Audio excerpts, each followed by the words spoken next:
Hey guys, this question creates confusion everywhere. But today we'll solve it the correct way. Question: 6 divided by 2, 1 plus 2, equals.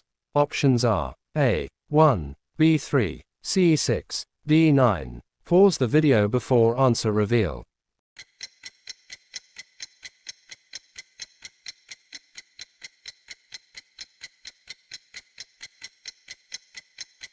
Common mistake that people used to do.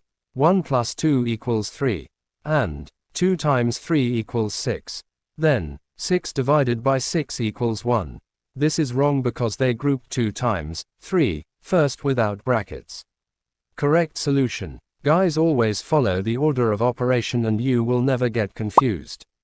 B for brackets, O for of, D for division, M for multiplication, A for addition, and S for subtraction. Step 1.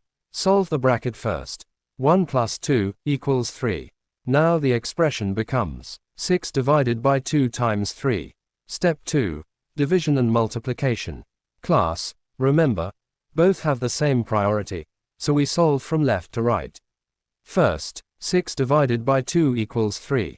Then, 3 times 3. Correct answer equals 9. Always move left to right after brackets. That's the golden rule.